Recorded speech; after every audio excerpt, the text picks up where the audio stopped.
Dazers, welcome back to another video and happy Black History Month. Today's video is a how-to. I'm going to teach you guys how to make Somali beef suqaar, or beef suqaar is basically a Somali beef stew. And you usually eat it with rice or with pasta or basto or spaghetti. They call it basto, basically spaghetti. So I'm gonna walk you guys through how I make my beef suqaar. A lot of you guys have asked me how I make it and how I make my Somali rice, and I'll show you guys another video where I walk you through how to make the Somali rice or baris. So let's get started. First off, we're going to need about 2 pounds of diced beef, small size onion. I decided to mix, I had a little bit left over of red onions and I just mixed it, but you don't have to. You can use red or yellow onion or white onion. A cup and a half ish of onions, bell peppers, some red bell pepper, and some green. 2 small sized tomatoes, and just dice the tomatoes as well. A cup of cilantro, 2 cups of sliced potatoes, about a cup of carrot chips. For my spices here, I have a teaspoon of paprika, tablespoon of cumin, teaspoon of turmeric, teaspoon of curry powder, half a teaspoon of cardamom powder, half a teaspoon of crushed red pepper, 1 bouillon cube, 1 tablespoon of garlic paste. Maggi or liquid flavor that I'm going to be adding. It's going to give it some color and some added flavor. So I'll put a couple of drops in there. So let's get started. So I'm putting about a cup of vegetable oil. You want to put the heat to medium to high heat.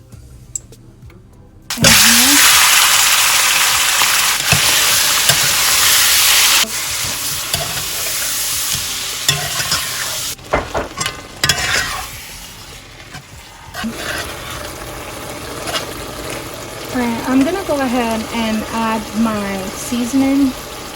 I'm gonna throw everything in at once. Half a teaspoon of cardamom. So I'm gonna throw that in. And then I have my teaspoon of curry powder, my teaspoon of turmeric, 1 tablespoon of cumin, teaspoon of paprika,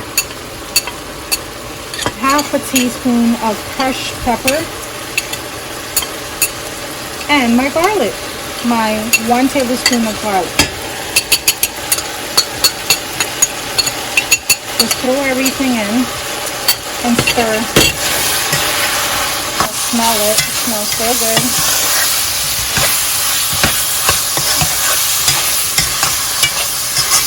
And I have my bouillon cube that I'm going to add. So I have my chicken bouillon. You can put any flavor that you like. It could be just regular jumbo or chicken or beef or vegetable, whatever flavor you like. So go ahead and toss that in. I'm going to reduce the heat a little bit. I'm going to add my potatoes and fry for a little bit, and then I'll add some water to let it soften. Everything else I'm going to add later on. I'll add my tomato next, actually. See how it's all coming together? See that color? It's beautiful.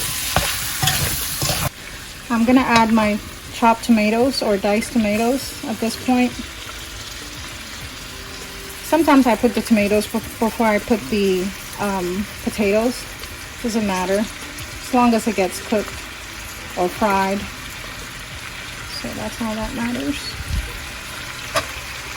Everything else I'll put in a bit. So I'm gonna go ahead. You can smell it. It smells so good. The smell is coming together. Oh, wait till you toss in the cilantros. Oh my goodness, the whole place smells so heavenly. So heavenly. I'm gonna go ahead and add my liquid Maggi. This will give it some added flavor, and it will also give it some color. So when you add this, because I put the chicken bouillon cube and this, I don't need to put in any salt. So I'm gonna put a couple of drops. I'm gonna say this is about 2 teaspoons. This is about 2 teaspoons, and pretty much that's all you need. So at this point, you can taste it and see if it's at the sodium level that you prefer, or if you need to add some. I'm gonna stir fry for about 2 more minutes, and I'll add water to let the potatoes cook through, and at that point I'll add my carrots. I'll add my carrot chips. So I'm gonna add a little bit of water.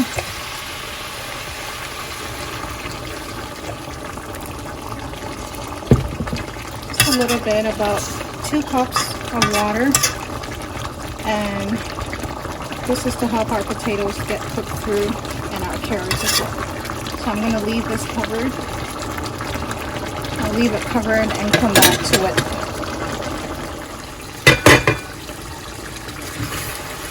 Alright, so our potatoes have softened up.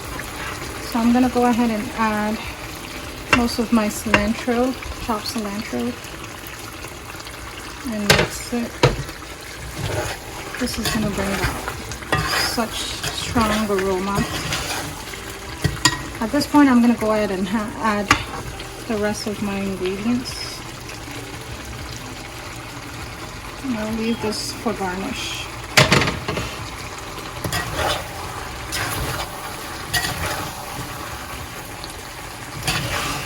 The beef Suqaar is coming together nicely. At this point, it's pretty much done, because we're going to leave this covered for about 3 minutes, 3 to 5 minutes ish. All right, so the reason why we put the veggies towards the end is so that it can have a little crunch to it. Don't want it to be too soft when you chew, so this gives it a nice crunch. So my beef Suqaar is ready. It's ready to be tossed on top of rice or spaghetti or pasto, like the Somalis call it. So I'm gonna leave it covered for about 3 minutes, and it's ready to be served.